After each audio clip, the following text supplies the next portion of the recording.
तो hello friends, welcome to easy English summary. तो आज की क्लास में हम पढ़ने वाले हैं क्लास 7th का चैप्टर नंबर 2, जिसका नाम है अ गिफ्ट ऑफ चप्पल। तो ये वाली जो वीडियो है ये पार्ट 2 होने वाली है इस चैप्टर की। पार्ट 1 जो है वो आपको डिस्क्रिप्शन में मिल जाएगा।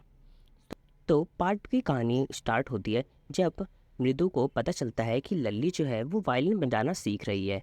तो जो मृदु है वो बहुत ज़्यादा एक्साइटेड हो जाती है और वो खिड़की से झांक कर देखती है कि लल्ली कैसे वायलिन बजाना सीख रही है। तो जो मृदु है वो देखती है कि जो लल्ली है वो अपने शिक्षक से काफ़ी दूरी पर बैठी हुई होती है और जो लल्ली है उसकी पीठ खिड़की की तरफ होती है।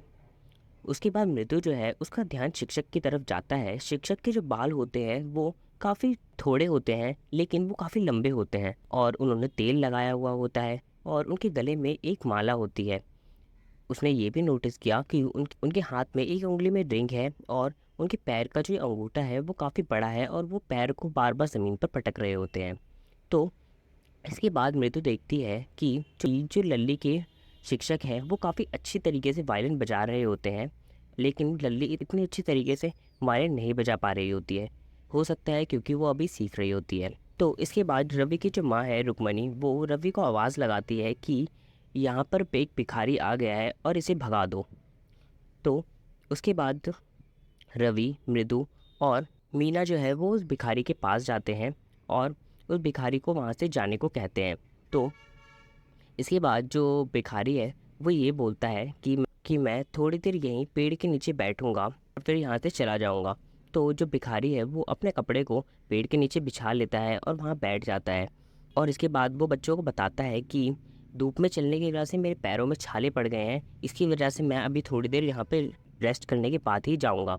तो उस भिखारी के पैरों की ये हालत देखकर रवि, मीना और मृदु तीनों को बहुत ज़्यादा दया आने लग जाती है। तो इसके बाद रवि जो है वो मृदु को कहता है कि देखो, अंदर कोई ना कोई चप्पलों की जोड़ी पक्का पड़ी होगी, तुम उसे ढूंढ कर ले आओ और इस भिखारी को दे दो।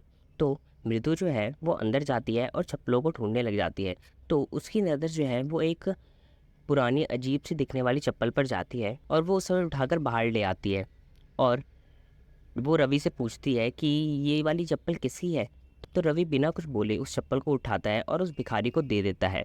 तो कुछ ही मिनटों में जो वो भिखारी है वो वहाँ से गायब हो जाता है और फिर जो शिक्षक है लल्ली के, वो बाहर आते हैं और वो आंगन में अपनी चप्पलों की तलाश करने लग जाते हैं, क्योंकि वो जो चप्पल होती है वो शिक्षक की होती है।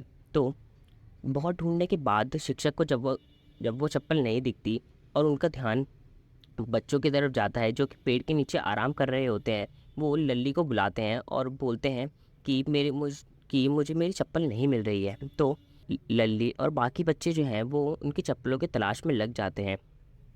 तो बहुत ढूंढने के बाद भी चप्पलें नहीं मिलती। तो उसके बाद जो शिक्षक है वो रुक्मणी को बुलाते हैं और फिर इसके बाद रुक्मणी जो है वो बाकी बच्चों को डांटने लग जाती है कि चप्पल कहाँ चली गई। तो मृदु जो है वो रुक्मणी के गुस्सा होने से काफ़ी ज़्यादा डर जाती है और डरते डरते रोने लग जाती है और फिर वो बोलती है कि वो जो चप्पल है वो हमने भिखारी को दे दी है। तो इसके बाद जो रुक्मणी है वो अंदर जाती है और गोकू मामा की नई चप्पल बाहर लेकर आती है और शिक्षक को दे देती है। उसके बाद जो शिक्षक है वो बोलते हैं कि आजकल के बच्चों में बिल्कुल भी शासन नहीं है, वो अपने मन की मर्जी ही करते हैं। तो इसके बाद जो शिक्षक है वो चप्पल पहनते हैं और वहाँ से चले जाते हैं। फिर इसके बाद जो रुक्मणी है वो सोचती है कि इन लोगों ने चप्पल तो भिखारी को दे दी है और गोकू मामा की चप्पल मैंने शिक्षक को दे दी है, और जब गोकू मामा वापस आएंगे तो उन्हें चप्पलों की ज़रूरत पड़ेगी। तो वो जो सारे इल्ज़ाम है वो अपने ऊपर ले लेती है। तो ये थी इस कहानी की समरी। इस तरीके की और समरी जानने के लिए मेरे चैनल को सब्सक्राइब करें। Thank you.